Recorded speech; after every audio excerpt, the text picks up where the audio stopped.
Welcome to VM Rayalaseema mother food blogs. ఇవాల్టి మన Andhra special పాల తాలికల పాయసం. ఈ స్వీట్ ని ప్రత్యేకంగా వినాయకునికి వినాయక చవితి రోజు చేసుకుంటూ ఉంటారు. మరియు చాలా ప్రాంతాలలో కొత్త పెళ్లి కూతురుతో సారెతో పాటు పంపిస్తుంటారు. ఇంకా తెలుగువారి ఇళ్లల్లో ఏ శుభకార్యం జరిగినా ఈ స్వీట్ చేసుకొని వారి ఆనందాన్ని పంచుకుంటూ ఉంటారు. ఈ స్వీట్ ఎంతో ఆరోగ్యం కూడా. కొన్ని పద్ధతులు పాటిస్తే చాలా కమ్మనైన పాల తాలికలు చేసేయచ్చు. ఈ రెసిపీని ఫస్ట్ నుంచి లాస్ట్ వరకు స్కిప్ చేయకుండా చూసి ట్రై చేసి మీ వాళ్ళకి సర్వ్ చేయండి. నోటికి కమ్మగా సూపర్గా ఉంటుంది. ప్రాసెస్ చూద్దాం. ఈ రెసిపీకి ముందుగా ప్యాన్లో కొద్దిగా నెయ్యి వేసి కాజు బాదం వేసి వేయించుకోవాలి. ఇవి వేగుతున్నాయి అనగా కిస్మిస్ వేసి వేయించుకొని ఒక ప్లేట్లోకి ట్రాన్స్ఫర్ చేసి ఉంచాలి. తర్వాత అదే ప్యాన్లో 1.5 కప్పు వాటర్, కొద్దిగా బెల్లం వేసి మరిగించుకోవాలి.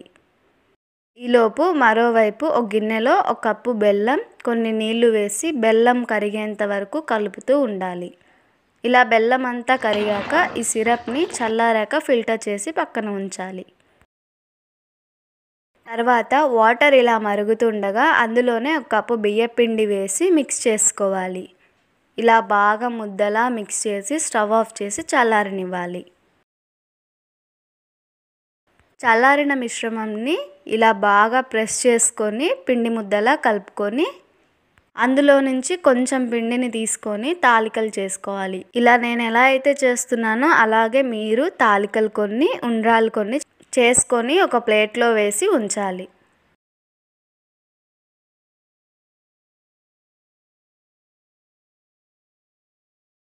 తర్వాత ఒక గిన్నెలో 2 కప్పుల పాలు, ముందుగా నానబెట్టుకున్న 1/2 కప్పు సాబుదానా వేసి బాగా ఉడికించుకోవాలి. ఈలోపు 1/2 కప్పు పాలలో 1 టేబుల్ స్పూన్ బియ్యపిండి వేసి బాగా మిక్స్ చేసి ఉంచాలి. పాలు బాగా మరుగుతుండగా ఫ్లేమ్ని సిమ్లో అడ్జస్ట్ చేసుకొని తయారు చేసుకున్న తాలికలు, ఉండ్రాలు, బియ్యపిండితో మిక్స్ చేసి ఉంచిన పాలు, డ్రై ఫ్రూట్స్ వేసి మూత పెట్టి తాలికల్ని ఉడికించుకోవాలి. చూడండి, పాయసం బాగా దగ్గర పడింది. తాలికలు ఉడికిపోయాయి. ఇప్పుడు ఇందులోనే క్రష్ చేసిన ఇలాచి, 1 టేబుల్ స్పూన్ నెయ్యి వేసి మిక్స్ చేసుకోవాలి.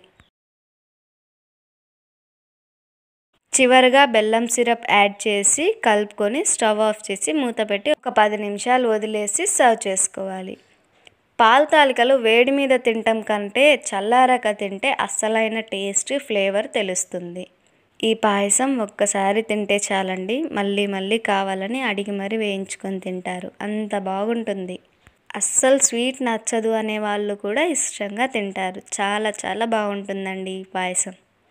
సో ఫ్రెండ్స్, మరి ఈ కమ్మనైన పాల తాలికల పాయసాన్ని మీరు చేసుకొని ఆస్వాదించండి. చేశాక మీకు ఎలా అనిపించిందో మాకు కామెంట్ చేయండి.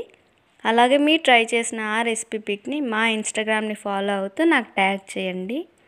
మీ సపోర్ట్తో మమ్మల్ని ఇలాగే ముందుకు నడిపిస్తారని ఆశిస్తూ thank you for watching our channel friends.